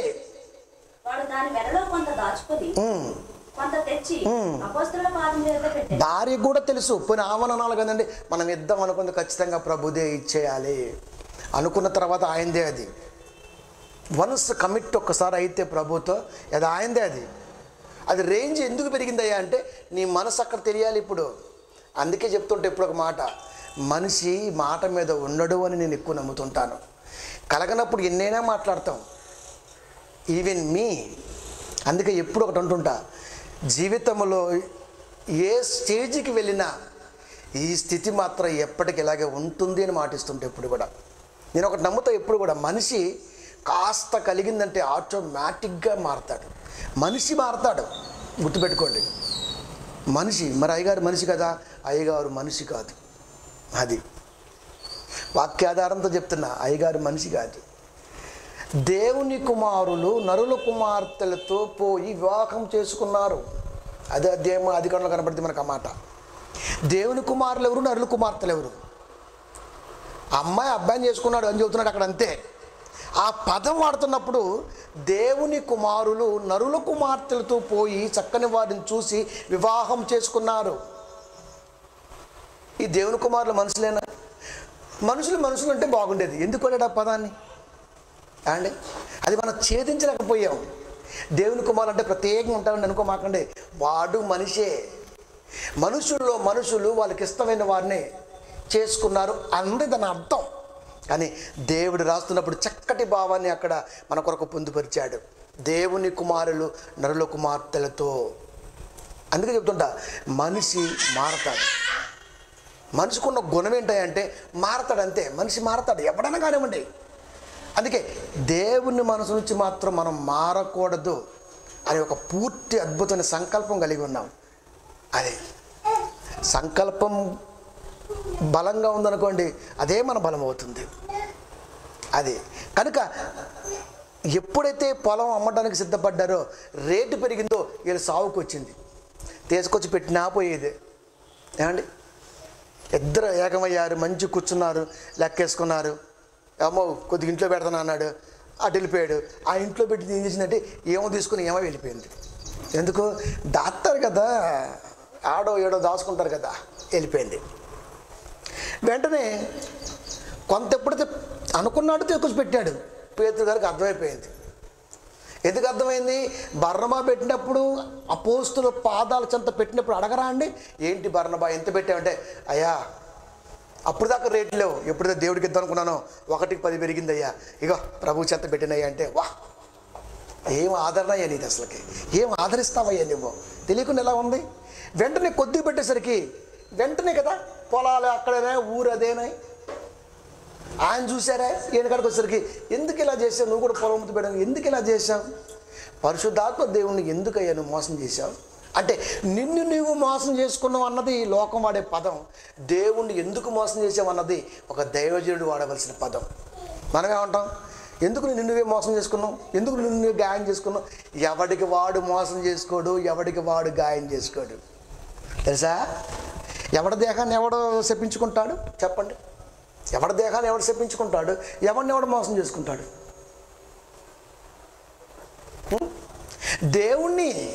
దేవుణ్ణి అది ఆత్మహత్య చేసుకున్నామంటే దేవుడికి అవమానం. అది ప్రాణం నీది కాదు, కోరిక నీది కాదు, లోకానికి రావాలన్న తలంపు నీది కాదు, పలానా గర్భంలో పుట్టాలన్న ఆలోచన నీది కాదు, ఇంత అందంగా ఇవ్వాలన్న కోరిక మీ అమ్మనంద కాదు, అవన్నీ దేవుడిది కదా.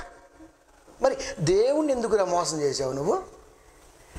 అందం ఆయింది, బ్రతుకు ఆయింది, జీవితకాలం ఆయింది, ప్రతిదీ ఆయిందైనప్పుడు మధ్యలో నువ్వు ఎవడవి అసలుకి ఏదో చిన్న కష్టం వచ్చిందని చెప్పేసి, చిన్న ఇబ్బంది కలిగిందని చెప్పేసి ఆ తలంపులకు వెళ్ళిపోతున్నావు. నీకేం హక్కు ఉంది అసలుకి? మీ అమ్మని అడుగు పిలిచి, ఇప్పుడు మీ అయ్యని అడుగు బతుకుంటే అడగండి. ఏదో కన్నారంతే వాళ్ళు, నిన్ను కనాలేం అల్లా, పుట్టారు అంతే సంసార జీవితంలో. అదే కానీ ఇలా రావాలని, ఇలా ఉండాలని, ఇంత గొప్పగా ఉండాలని ఈ సంకల్పం అంతా ఎవరిది? అసలు ఈ దేహం మీద మనిషికి ఏడుందండి అధికారం? మంద అండి ఇది? మంద? ఇప్పుడు మన దేవుని పిల్లారా, మనది కానప్పుడు మనది అని దీని మీద బహుపెత్తనం ఎందుకండి? శుభ్రంగా చూసుకుంటామని నీకు ఇచ్చాడు, గజ్జి పుండ్లు వేసుకుంటామంటే మనం ఏం చేస్తాం ఇంకా? దానికి శుభ్రత లేనప్పుడు ఏమవుతాయి? కనుక మనది కానప్పుడు, అందుకంటారు పేతురు గారు, నీ కాడన్నప్పుడు నీదే కదా అది. ఇప్పుడు పొలం నీది, దేవుడు ఏమన్నా కల్లో కనబడి ఇవ్వాలన్నాడా? బర్నబా ఇచ్చాడు, నువ్వు ముందుకు వచ్చావు, మంచిది, దేవుని స్తోత్రం. తప్పిపోయిన కుమారులు ఉన్నారు, చెదిరిపోయిన వారు ఉన్నారు, వాళ్ళందరికీ కూడా ఆదరణ ఉంటుంది, ఆసరా ఉంటుంది. ఓకే, మంచిది, నువ్వు కూడా వచ్చావు, గుడ్. కానీ దాచుకునే బుద్ధి ఏంటి? ఇస్తానది ఇవ్వాలి అంతే, ఇంక దేవుడికి. మళ్ళీ ఎందుకు జరిగింది అంతే, నీకు భూమి మీద బ్రతికే అర్హత లేదు అంటే ఇప్పుడు ఏం చేశాడు? చంపేశాడు. అంటే ఒక కాపరికి చంపే ఉంటుందా? అందరికి ఉండదు. కానీ దేవుడి కొరకు రోషంగా బతికేవాడికి చంపటం ఎప్పుడు చెప్తుంది, చాలాసార్లు చెప్పుంటుంది మీకు ఈ మాట. చంపటం కూడా ప్రార్థనంత ఈజీ, పనికినప్పుడు ఇంకెందుకండి అది. శపించాడు, వెంటనే గిల్లా కొట్టుకుని అంతే పానం. మేడగారు లేరు ఇంట్లో, సప్పీరమ్మ గారు ఆడికి పోయి సగం తీసుకుని పోయింది కదా. మరి ఇంట్లో పెట్టాడు కదా, భార్య ఎరుకనే ఇంట్లో పెట్టాడు. 3 గంటలకు వచ్చింది అంటే సారుని తీసుకెళ్ళటం, సమాధి చేయటం మంచిగా అయిపోవటం అయిపోయింది. వెంటనే వచ్చేసింది, టక్ వచ్చి ఇంట్లోకి వెళ్తుంది. అంటే ఇంట్లో లేదా? ఇంట్లో లేదో. 7-8 వచనాలు 5వ అధ్యాయం అపోస్తల కార్యములు. ఇంచుమించు 3 గంటల సేపటికి వాని భార్య జడిని ఎరుకకు లోపలికి వచ్చాను. అంటే బయట ఉంది. ఎందుకు? లెక్కేసుకోవడం పోయింది, ఏమైనా కొనుక్కుందామని. 3 గంటలు అయిపోయింది, వచ్చాను. అప్పుడు పేతురు వెంటనే మీరు ఆ భూమిని ఇంతకే అమ్మితిరా, మీ ఇద్దరు కలిసి ఉన్నారు కదా, ఇంతకే అమ్మారా? నిజం చెప్పు, నాతో చెప్పడం అర్థమైంది, నిజం చెప్పు. ఆమె ఏమో తెలుసా, అవును ఇంతకే అమ్మాం, అవును ఇంతకే అమ్మాం, ఇంతకే అమ్మాం, ఇంతకే అమ్మాం. మా ఆయన చెప్పలేదా అయ్యగారు మీకు? చెప్పాడమ్మా, అందుకే మట్టిలో ఉన్నాడు. ఇప్పుడు నువ్వు చెప్పు, ఇంట్లో ఉంటావు మట్టిలో ఉంటావు, అంతే. కథం, సప్పీరా కూడా అయిపోయింది, కూలిపోయింది. ఆడిని బొందబెట్టిన పాదాలు ఆడే ఉన్నాయి, తీసుకెళ్ళారు మళ్ళీ పడేశారు. అండి అంటే శపించటం ప్రారంభించాడు. కాపరి శపించొచ్చా? దీవించాలి కదా. దీవించినప్పుడు దేవుడు కొరకు నీ కృప ఏది, నీ అడుగేది, నీ ఆలోచన ఏది, నీ బ్రతికేది ఏదండి? ఏది? కాపరి ఎప్పుడు దీవిస్తాడు బాగుండాలి. నువ్వు బాగుండాలని అర్థం ఏంటి తెలుసా? నీకులాగే తొలగిపోయిన వారు, చెదిరిపోయిన వారు అనేక మంది ఉన్నారని, వారు కూడా బాగుండాలని, మన కష్టంలోంచి, మీ కష్టం కదా అక్కడ, మన కష్టంలోంచి ఇంకా అనేక మందికి వెళ్ళాలని, బ్రతుకు పర్యంతరంలో ఇది ఒక భాగం అయిపోవాలని, మనలో బ్రష్ చేసుకోవటం, టిఫిన్ చేయటం, తినటం, పని చేసుకోవటం, పడుకోవటం, ఇవన్నీ అయితే ఎంత జీవితంలో ఒక భాగమేనియో, స్వార్థ సేవలో ఆత్మల కొరకు ఖర్చు అన్న తలంపు కూడా ఒక భాగమైపోవాలని దేవుడు ఒక భాగంగా అది మనలో పెట్టాడు. ఇన్డెప్త్గా పెట్టాడు దాన్ని, అది వెలికి తీశాడు దేవుడు. అందుకే వాళ్ళంతా ముందుకొచ్చారు. చనిపోయారు, ఏం లాభం చెప్పండి? అది బాయ, ఇది బాయ, జీవితమే బాయ. భూమి పోయింది, దాని సొమ్ము పోయింది, ఇలా ప్రాణాలు పోయాయి. శపించాడా? శపించేశాడు. శపించేదాకా ఎందుకు వచ్చింది? ఇప్పుడు యేసుక్రీస్తు వారిలాగా 3 ఏళ్ల పాటు ఈయన కూడా ఇంకోసారి చేయొద్దు, జాగ్రత్త అనొచ్చు కదా. వన్స్ దాచుకోవటం ప్రారంభిస్తే మనసు దాచుకోవటానికి మక్కువ చూపుతుంది, కానీ దాచుకున్నది నాకెందుకు అని మాత్రం రాదు. అలా రాగలిగాడు కాబట్టే పొట్టి జక్కయ్య బైబిల్ అంత గొప్పగా రాయగలిగాడు. అది 1కి 3 తీసుకున్నాడు. ప్రభు మాట రావడంతోనే 1కి 4 ఇస్తా అంటే తీసుకుంది కూడా కల్పిస్తా, నాకు వద్దు వాళ్ళది. ఎందుకు? జక్కయ్య కదా మరి ఆయన కదా, జక్కయ్య కదా. జక్కయ్య, నేడు నీ ఇంటికి రక్షణ వచ్చింది, నీ తలంపుకు రక్షణ వస్తుంది, నా మాట అందుతుంది అన్నప్పుడు వెంటనే గజగజలాడిపోయాడు. రక్షణ వస్తుందంటే అర్థం ఏంటి తెలుసా? నీకు సావుకు సిద్ధపడ్డావు, జాగ్రత్త, నువ్వు వస్తావిక. రక్షణ అంటే అదేగా, రక్షణ అంటే అదే. రక్షణలోకి వచ్చావా అంటే ఇక నీకు మొదలవుద్ది అంతే, ఇంకా లైఫ్ టైం. బాబోయ్, దేవుడు మాట అందినప్పుడు దానికి న్యాయం చేయకపోతే రక్షణ అంటే సేఫ్ జోన్లో ఉంటాడు అనుకోవడం కాదు, సస్తావని అర్థం. అది రక్షణ తీసుకున్నామంటే అర్థం ఏంటి తెలుసా? సస్తవిగా అయిపోయింది నీ పని. అది ఒక చోటకు వెళ్ళలేవు, ఒక చోటకు రాలేవు, ఒక చోట స్థిరంగా ఉండలేవు. అది అనుక్షణం దేవుడి ప్రయాణం కొరకు సావే సావే సావే సావే సావే. ఇంకా బాబోయ్ వాన పడుతుంది, ఇప్పుడు బాగపోతే అట్ట సావుకి వచ్చిందిరా నాయన. అది మనం అంటుంటాం, సుబ్బి సావు ఎంగికి వచ్చిందని మనం మాట్లాడుకుంటాం కదా. సావు, జ్వరం వచ్చేసింది, గజగజలు ఆడిపోతున్నాం, ఇప్పుడు చర్చికి వెళ్ళాలా వద్దా చెప్పలేం. అంటే క్లిష్ట పరిస్థితి ఎదురవుతుంది. దేవుడికి మనం ఏం చేసాం? దేవుడికి మనం ఏం చేసుకున్న వాగ్దానం? బాప్తీసం తీసుకున్నప్పుడు 3 మునిగినప్పుడు దాంట్లో మొత్తం సావే కనపడింది. ప్రభు కొరకు బతుకుతావా? బతుకుతా, సావు కనపడింది ఆడ. దేవుళ్ళో సాగుతావా? సాగుతా, సావు కనపడుతుంది. సాగకపోతే ఏదైనా సరే ప్రభు కొరకు నువ్వు నిలబడగలవా? నిలబడతాను, సావే. ఎందుకు? ఆ 3 లోతుగా ఉన్నది ఏంటయ్యా అంటే సావు. అందుకే నేను చంపేశాడు. నెలలో అంటే చంపేశాడు అని అర్థం. వదిలిపెట్టావు. ఇప్పుడు సువార్తకు అడిగేద్దామంటే సావు. బెదర బాగలేదు, అన్నీ బాగలేదు, ఇల్లు బాగలేదు, తలంపు బాగలేదు. అబ్బో ఇప్పుడు పోకపోతే ఏమైద్దో అంటే అనవసర కమిట్మెంట్ ఇచ్చాం దేవుడికి. చా ఒక్కసారి కమిట్మెంట్ ఇస్తే దేవుడు ఎవ్వడి మాట వినడం. అది సావు దగ్గరకు వచ్చేట ఇంకా ఇచ్చేశాడు, సావు దగ్గరకు వచ్చేసింది. అంటే క్రైస్తవుడు ప్రతినిత్యం పోరుబాటులో ఉంటాడు. సావే అది, అంతే, అయిపోయింది. అయిపోయింది. ఇక ఏమి లాభం చెప్పండి? చెట్టుని చెప్పించాడు, ఇప్పుడు 3 ఏళ్ల పాటు దాన్నన్నా తవ్వి బాగు చేస్తే మొలవచ్చు, లేకపోతే పండ్లు రావచ్చు, పువ్వులు ఇవ్వచ్చు, కానీ ఈ తలంపు నుండి మాత్రం బాగు చేసే ప్రసక్తి ఉండదు. అది వన్స్ ఒక్కసారి దేవుడు సొమ్ము తినటానికి అలవాటు పడితే ఇక అంతే. పోనీ ఇద్దామని దాంట్లో దాచుకొని దేవుడి కొరకు ఉన్నా అంతే.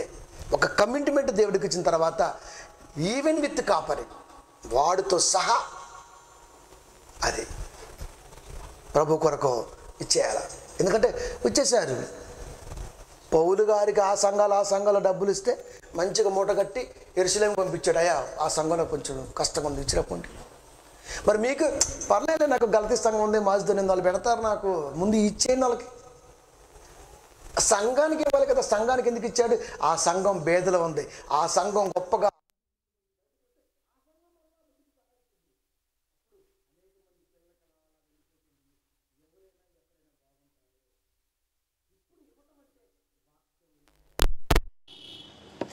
అది వాక్యం వెళ్ళిపోతుంది కనుక వెళ్ళాలి వాక్యం కనుక ప్రియమైన దేవుడు అది కాపరి కష్టము చూడగలదు. మరి ఇది కూడా కావాలి కదా మరి దీవెన. కనుక ఎప్పుడైతే వీళ్ళిద్దరు వెళ్ళిపోయారో ఒక్కటే చెప్పాలనుకున్నాడు ప్రపంచానికి తన జీవితంలో. లాస్ట్ మాట 1 పేతురు 3వ అధ్యాయం 10వ వచనము.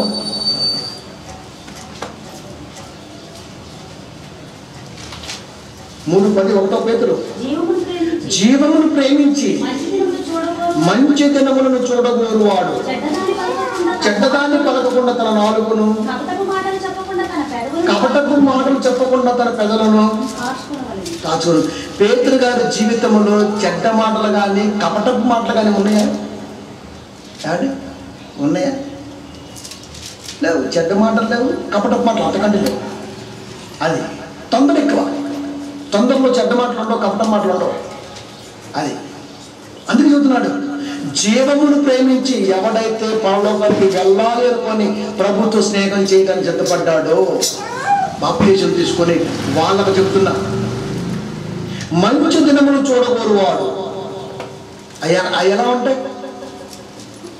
ఎప్పుడైతే యేసుక్రీస్తు వారు వెంబడిస్తున్నావో అంత ముందుకున్న కష్టాల కంటే ఎక్కువ కష్టాలు ఎదురవుతాయి. అంతే, ఇంకా సిన్యార్తే అంతే. ఇంకా ఎందుకంటే నువ్వు ప్రభువులో సాగుతుంటే నేను బలహీన పరచాలంటే ఆ మాత్రం సింది అయ్యాయి. అక్కడి నుంచి కదా రావాల్సిందండి. పేలాలు ఎగిరి పడుతుంటే ఎందుకు అనుకుంటారు? నువ్వు తినాలి కదా, మరి ఎగురుతుంటే ఎందుకు? అసలుకే బలహీనం పేలాలు. దాంట్లో ఉన్న కాస్త కొత్త నీరు పోతుంది వేడితో. ఇంకేం చేసింది? జగన్ టప్ప టప్పని ఎగురుతుంటే ఏం చేసింది? అలా ఎగిరిన పేలాలే పేపర్లు వేసుకొని తినుకుంటూ టీవీ చూస్తుంటాం మనం. అవి ఎగిరినప్పుడు చూసావా అండి? ఎగిరినప్పుడు చూసావా? అంటే బలహీనంగా ఉన్నాయి కాబట్టి ఎగిరిపడ్డావు కాబట్టి ఆహారం అయ్యావు. నువ్వు కూడా బలహీనంగా ఉన్నావు కాబట్టి తలంపులు ఎగిరిపడుతుందండి. ఎగిరిపడ్డ తలంపులు తిరిగి మన కళాలకు వస్తే పేపర్ చుట్టి గ్రంథపు చుట్టలో నిన్ను దేవుడు ఏ క్లాస్గా సూపర్ ఉన్నాడు నీవుడు అని దంచుతాడు. తలంపులు అంటే బలహీనత కూడా బలంగా మార్చుకోవడానికి దేవుడు పాత్రనిచ్చాడు. కళాయి దాంట్లో ఎగిరి పడుతున్న బలహీనతో అక్కడే పడతావు, యాడివో. కనుక ప్రియమైన దేవుని పిల్లరా, జీవమును ప్రేమించి ఎప్పుడైతే దేవుళ్ళు ఉండాలి, దేవుడి కొరకు బ్రతకాలనుకుంటున్నావో, మంచి దినాలు చూడాలి అనుకుంటే ఇంకా చూడాలి అనుకుంటే చెడ్డదాన్ని పలకకుండా తన నాలుకను అన్నాడు ఆయన. అంటే చెడ్డది పలకకుండగా అంటే దేవుడి మాట వచ్చినప్పుడు, దానికి ఏదైనా కమిట్మెంట్ అయినప్పుడు, సాగుతున్నప్పుడు, ఖచ్చితంగా వెళ్ళాలనుకున్నప్పుడు ఏది కూడా మరొక వే ఎత్తుక్కోకుండా, మరొక మార్గం ఎత్తుక్కోకుండా, ప్రత్యామ్నాయం అంటారు దాన్ని మనం. ప్రత్యామ్నాయం అంటే ఆల్టర్నేటివ్. ఇది కాకపోతే ఇంకొకటి, అలా కాకుండా అదే అన్న ధోరణితో నాలుకను కపటమైన మాటలు, చెడ్డ మాటలేంటి, కపటమైన మాటలేంటి. కపటం అంటే సత్యమయ్యే లోపల దాచుకుని బయటికి. ఇది ఈ రెండు లేకుండా పెదాల కాసుకో.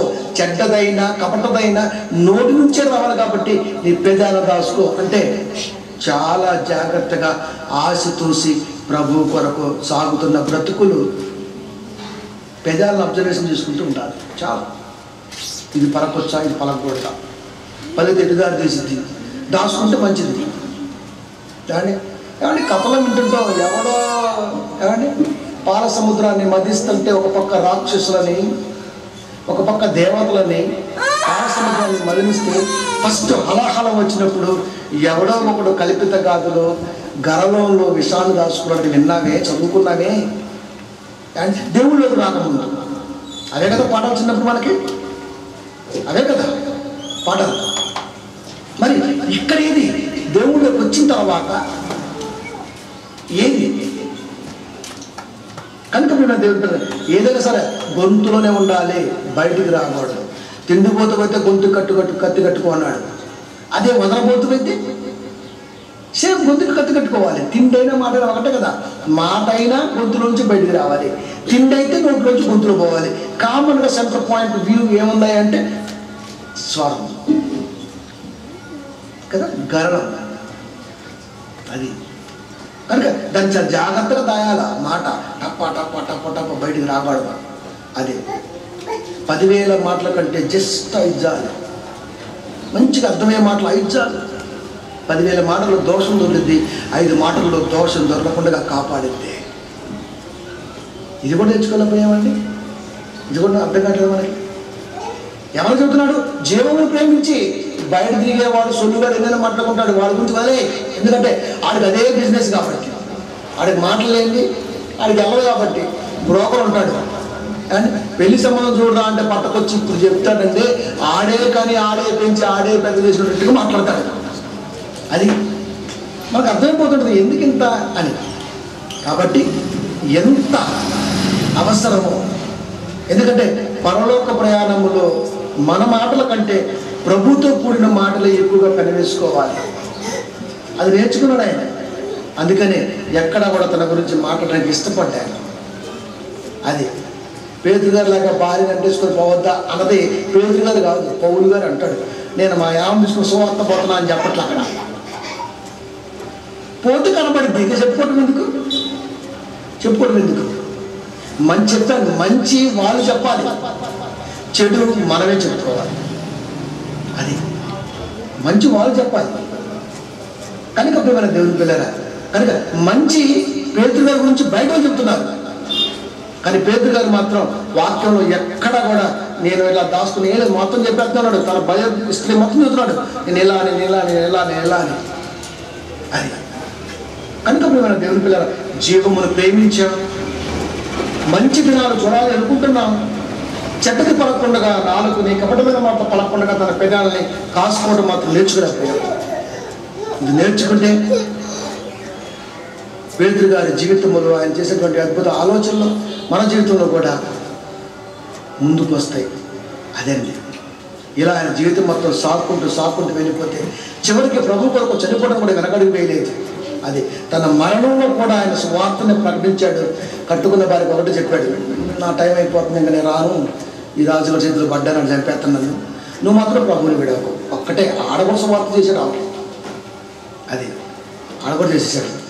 శిరసాకి వెళ్ళిపోయాడు. రోములో 9 నెలల పాటు ఏకశిలలో కట్టిక చీకట్లో 9 నెలల కారాగారం బయట తీసుకొచ్చారు. తల కింద చేశారు, చంపేశారు. ఇలా సాగుతూ జీవితంలో ప్రభు కొరకు పరిపూర్ణ వ్యక్తిగా నిలబడ్డాడు. కాబట్టి శిష్యులలో అగ్రజులున్న పేరుకి సార్థకత సంపాదించుకున్నాడు. అది ముందు వచ్చింది ఏం కాదు.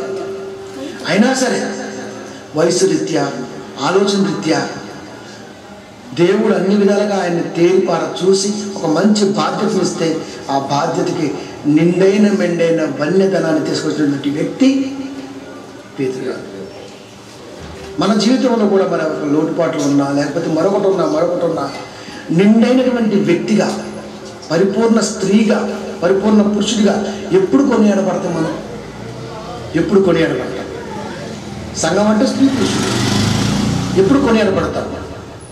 శుక్రవారం స్త్రీ మీదే ఉంటుంది, ఆదివారం పురుషుడితో ఉంటుంది. రైతురాలు కనుక పేతురులాగా చాలా జాగ్రత్తగా ముందుకు రాగలిగితే, ప్రభువు నమ్మి తన ఆత్మకు భాగంగా శరీరములో మంచి ఆకారం ఇచ్చి ఉమ్మర్చి లోకానికి పంపిన సంతోషం ఉంటుంది. లేకపోతే ఆయనకు సంతోషం ఉండకపోగా జీవితకాలం అనంతరం అంత ఉండాలి కాబట్టి మనకే సంతోషం ఉండదు. దేవుడికి లేక మనకి లేక ఇంకా ఎవడికిద్దామండి సంతోషాన్ని? కనుక పేతురు గారు చాలా ఎదిగి పేతురు గారి బలహీనతలు బలాలు అన్నీ చూసుకుంటూ వస్తే సేమ్ ఈరోజు మనం ఎలా కలిగి ఉన్నామో అలాగే కలిగి ఉన్నాడు ఆయన కూడా. కానీ ఇంత ఫాస్ట్గా దేవుళ్ళకి వచ్చి తక్కువ టైంలోనే 3000 మందికి బాప్తీసం చరిత్రలో లిఖింపబడింది. ఎవ్వడు కూడా ఇంకా సాహసం చేయాల. అంత గొప్ప ప్రసంగాన్ని ఇవ్వగలిగాడంటే ఆ ప్రసంగంలో ఉన్నటువంటి ఆ దైవ మాధుర్యం నిజంగా అందాలి ప్రపంచానికి. కనుక ప్రియమైన దేవుని పిల్లలు, బయోగ్రఫీ ఆఫ్ శిష్యాగ్రజ 10వ భాగంతో వీరి గురించి ఆపేస్తున్నా. వచ్చే శుక్రవారం చెప్పిన రీతిగా, వచ్చే ఆదివారం ప్రకటించిన రీతిగా 2 అంశాలు పరిపూర్ణంగా తీసుకొస్తాను. అంతవరకు దేవుని కృప మనకు తోడుగా ఉండును గాక. Praise the lord.